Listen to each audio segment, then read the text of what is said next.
இயேசு கிறிஸ்துவில் மிகவும் அன்பானவர்களே, 2 தீமோத்தேயு 4ஆம் அதிகாரத்தின் வேத தியான பகுதிக்கு உங்களை அன்புடன் வரவேற்கிறேன். இந்த 4ஆம் அதிகாரத்தை 4 பிரிவுகளாக பிரித்து நாம் தியானிக்கலாம். முதல் பகுதி 1ஆம் வசனத்திலிருந்து 5ஆம் வசனம் வரைக்கும் ஊழியத்திற்கான பொறுப்பு மற்றும் கட்டளைகளை படிக்கின்றோம்.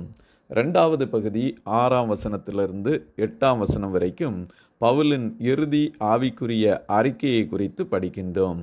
3வது பகுதி 9ஆம் வசனத்திலிருந்து 15ஆம் வசனம் வரைக்கும் தனிப்பட்ட ஆலோசனைகள் மற்றும் ஊழியர்களுடைய நிலைமையை குறித்து படிக்கின்றோம். 4வது பகுதி 16ஆம் வசனத்திலிருந்து 22வது வசனம் வரைக்கும் கர்த்தரின் பிரசன்னம் மற்றும் இறுதி வாழ்த்துக்களை குறித்து படிக்கின்றோம்.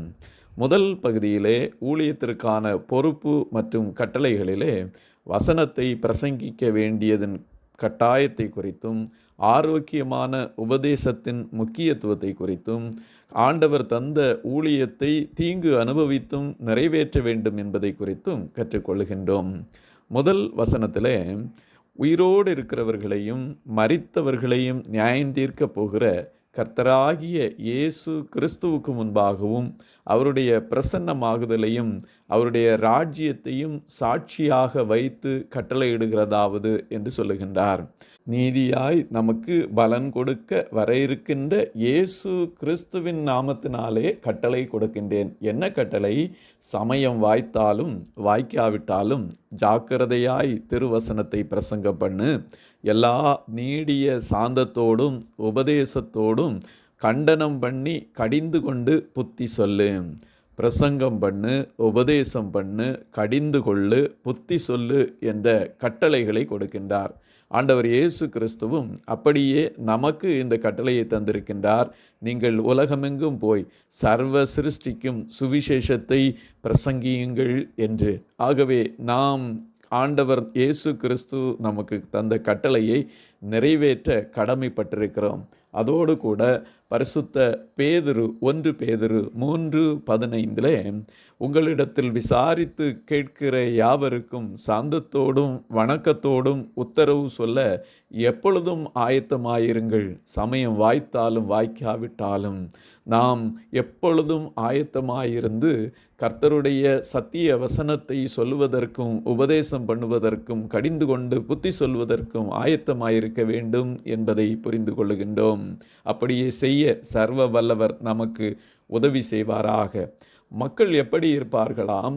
ஆரோக்கியமான உபதேசத்தை பொறுக்க மனதில்லாமல் தங்கள் சுய இச்சைகளுக்கேற்ற போதகர்களை தங்களுக்கு திரளாக சேர்த்து கொண்டு சத்தியத்துக்கு செவியை விலக்கி கட்டுக்கதைகளுக்கு சாய்ந்து போகும் காலம். இதை நாம் முதல் நூற்றாண்டிலிருந்து தொடங்கி இன்றைய நாள் வரைக்கும் அதிகமாக பார்த்து கொண்டிருக்கின்றோம். தேவனுடைய வசனம் மனந்திரும்புதல், பாவத்திலிருந்து திரும்பி வருவதல், ஆக்கினை, நியாய தீர்ப்பு, பரிசுத்தம், உலகத்திலிருந்து பிரிந்து வாழ்வது ஆகியவற்றை பற்றி பேசும்போது அநேகர் ஏற்றுக்கொள்ள மாட்டார்கள். ஆனால் சத்தியத்தை போதிக்க வேண்டிய பொறுப்பு நமக்கு உண்டு. 5வது வசனத்தில் நீயோ எல்லாவற்றிலும் மன தெளிவுள்ளவனாயிரு, தீங்கு அனுபவி, சுவிசேஷகனுடைய வேலையை செய், உன் ஊழியத்தை நிறைவேற்று என்று சொல்லுகின்றார். நாம் இதைத்தான் 2 தீமோத்தேயு 1:8 வாசித்தோம், 2 தீமோத்தேயு 2:3 வாசித்தோம். ஆகவே தீங்கு அனுபவிக்கும்படியாய் ஊழியத்தை செய்யும்படியாய் ஆண்டவர் அழைத்திருக்கின்றார். 2 கொரிந்தியர் 11ஆம் அதிகாரம் 23 29 வரைக்கும் பரிசுத்த பவுல் தன்னுடைய வாழ்க்கையிலே அனுபவித்த 31 பாடுகளை வர்ணிக்கிறார். அப்படியாய் தீங்கு அனுபவித்து கர்த்தருக்கென்று சாட்சியாய் கர்த்தருடைய ஊழியத்தை செய்ய வேண்டும் என்ற தெளிவை இதிலே கொடுத்திருக்கிறதை நாம் பார்க்க முடிகின்றது. 2வது பகுதியாய் 6ஆம் வசனத்திலிருந்து 8 வரைக்கும் பவுலின் இறுதி ஆவிக்குரிய அறிக்கையை குறித்து பார்க்கின்றோம். பானபலியாக வார்க்கப்பட்டு போகிறேன் என்றும் நல்ல போராட்டம் போராடினேன் என்றும் நீதியின் கிரீடம் எனக்காக வைக்கப்பட்டிருக்கிறது என்பதை குறித்தும் குறிப்பிடுகின்றார். 6வது வசனத்திலே நான் இப்பொழுதே பானபலியாக வார்க்கப்பட்டு போகிறேன், நான் தேகத்தை விட்டு பிரியும் காலம் வந்தது, தான் இந்த உலகத்திலே ஆவி, ஆத்துமா, சரீரம் ஒன்றாயிருந்த மனிதனிலிருந்து சரீரத்தை விட்டு பிரிந்து தேவ சமூகத்தில் சென்றடையும் காலம் வந்தது என்பதை உணர்ந்தவராக 7வது வசனத்திலே நல்ல போராட்டத்தை போராடினேன், ஓட்டத்தை முடித்தேன், விசுவாசத்தை காத்து கொண்டேன். அன்பானவர்களே, பவுல் அப்போஸ்தலரை போல நமக்கு கொடுக்கப்பட்ட காலத்திலே கிறிஸ்துவுக்கென்று நல்ல போராட்டம் போராடி ஆண்டவர் தந்த நாட்களான ஓட்டத்தை முடித்து ஆண்டவர் நமக்கு தந்த அந்த விலைமதியாத விசுவாசத்தை அவர் மேல் வைத்திருக்கின்ற நம்பிக்கையை காத்து கொள்ள அழைக்கப்பட்டிருக்கின்றோம். அதைத்தான் 1 தீமோத்தேயு 6:12 கூறுகின்றார். விசுவாசத்தின் நல்ல போராட்டத்தை போராடு, நித்திய ஜீவனை பற்றிக்கொள், அதற்காகவே நீ அழைக்கப்பட்டாய். நாமும் இப்படியே விசுவாசத்தின் நல்ல போராட்டத்தை போராடுவதற்காக அழைக்கப்பட்டிருக்கின்றோம். நல்ல போராட்டம் போராடி விசுவாசத்தை காத்து கொண்டவர்களுக்கு என்ன வைக்கப்பட்டிருக்கிறது என்பதை 8வது வசனத்திலே படிக்கின்றோம். இது முதல் நீதியின் கிரீடம் எனக்காக வைக்கப்பட்டிருக்கிறது. நீதியுள்ள நியாயாதிபதியாகிய கர்த்தர் அந்நாளிலே அதை எனக்கு தந்தருளுவார். எனக்கு மாத்திரமல்ல, அவர் பிரசன்னமாகுதலை விரும்பும் யாவருக்கும் அதை தந்தருளுவார். ஆகவே நீதியின் கிரீடம் பெற்றுக்கொள்ளத்தக்கதாக நாம் நமது ஓட்டத்தை ஓட வேண்டும். 1 கொரிந்தியர் 9:25 படிக்கின்றோம். பந்தயத்திற்கு போராடுகிற யாவரும் எல்லாவற்றிலேயும் இச்சையடக்கமாயிருப்பார்கள். அவர்கள் அழிவுள்ள கிரீடத்தை பெறும்படிக்கு அப்படி செய்கிறார்கள். நாமோ அழிவில்லாத கிரீடத்தை பெறும்படிக்கு அப்படி செய்கின்றோம். அழிவில்லாத நீதியின் கிரீடத்தை பெற்றுக்கொள்வதற்காக இந்த உலகத்திலே விசுவாசத்தை காத்து கொண்டு நல்ல போராட்டத்தை போராடுவோமாக. ஆண்டவர் நமக்கு அதை தர காத்து கொண்டிருக்கின்றார். பெற்று அனுபவிப்போமாக. 3வது பகுதியான 9ஆம் வசனத்திலிருந்து 15வது வசனத்திலே அநேக விதமான தனிப்பட்ட ஆலோசனைகள் மற்றும் உடன் ஊழியர்களுடைய நிலைமையை குறித்து பார்க்கின்றோம்.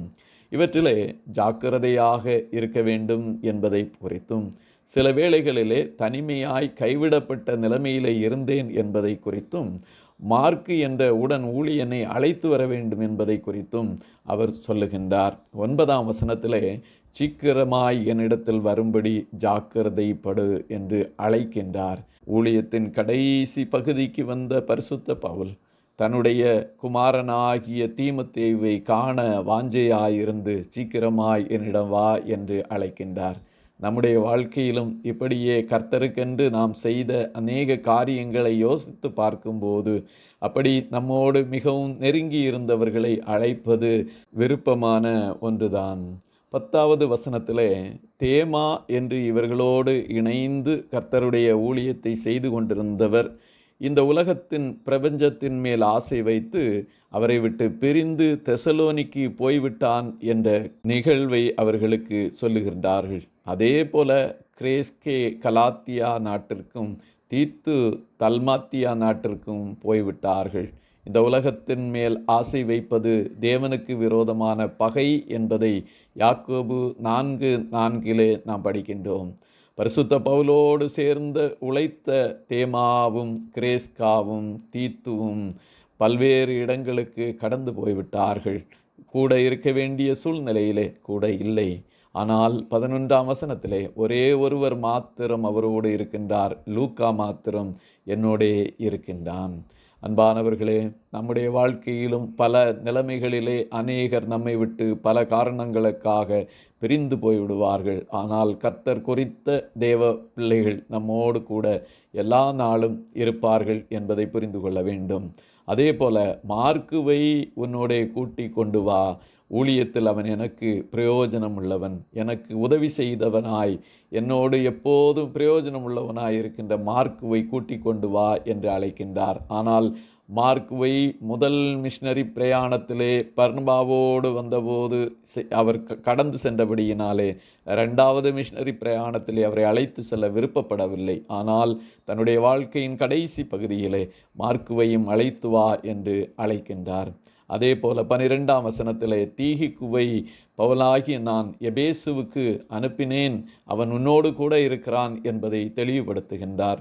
13வது வசனத்திலே தனக்கு தேவையான மேலங்கியையும் புஸ்தகங்களையும் தோற்சொருள்களையும் நீ வருகிற போது எடுத்து கொண்டு வா என்று சொல்லுகின்றார். ரோமாபுரியிலே மாரி காலத்துக்கு பின்பு மழை காலத்திற்கு பின்பு குளிர் கடுமையாக இருக்கும். ஆகவே அதற்கு முன்பாக பவுலை பார்ப்பதற்காக தீமோத்தேயு சீக்கிரமாய் வரவேண்டும் என்றும் தான் வரும்போது இவை அனைத்தையும் தனக்கு கொண்டு வர வேண்டும் என்பதை குறித்தும் சொல்லி எச்சரிக்கையாயிருக்க வேண்டிய சிலரை குறித்து சொல்லுகின்றார். கன்னானாகி அலெக்சாண்டர் தீமை செய்தார், அவரை குறித்து எச்சரிக்கையாயிரு என்று சொல்லுகின்றார். அதே போல 4வது பகுதியாய் 16வது வசனத்திலிருந்து 22வது வசனம் வரைக்கும் கர்த்தரே எனக்கு பலனானவர் என்பதை குறித்தும் பரலோக ராஜ்யம் அடைவதற்கு நான் ஆயத்தமாகிறேன் என்பதை குறித்தும் இறுதியான ஆசீர்வாதத்தை குறித்தும் சொல்லுகின்றார். 16வது வசனத்திலே எல்லாரும் என்னை கைவிட்டார்கள், அந்த குற்றம் அவர்கள் மேல் சுமராதிருப்பதாக என்று சொல்லுகின்றார்.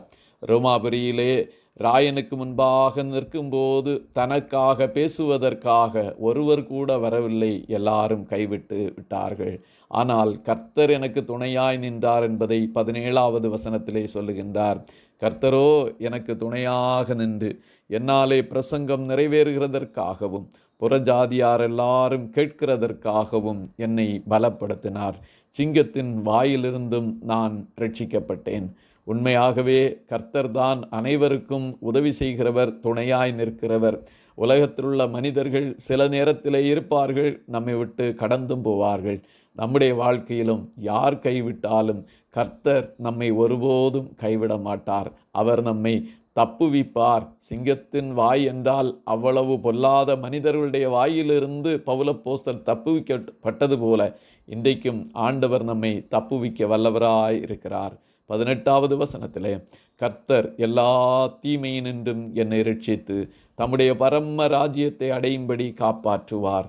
அவருக்கு சதா காலங்களிலும் மகிமை உண்டாவதாக, ஆமேன் என்று சொல்லுகின்றார்.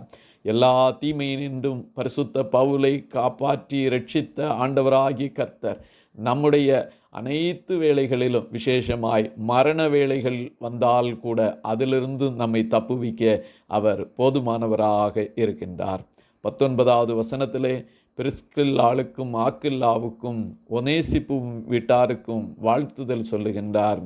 21ஆம் வசனத்திலே மாரி காலத்திற்கு முன் வந்து சேரும்படி ஜாக்கிரதைப்படு, என்னோடு இருக்கிற மற்றெல்லா சகோதரரும் உனக்கு வாழ்த்துதல் சொல்லுகிறார்கள்.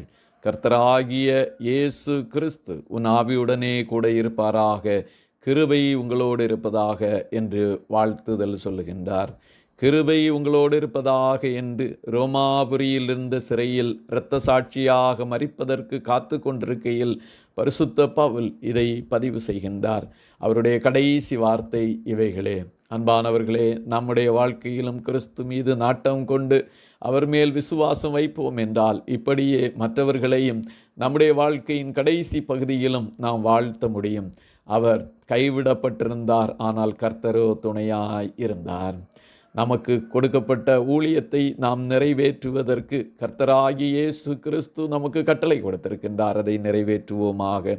பரிசுத்த பவுலுடைய இறுதி ஆவிக்குரிய அறிக்கையை குறித்து நாம் பார்த்தோம்.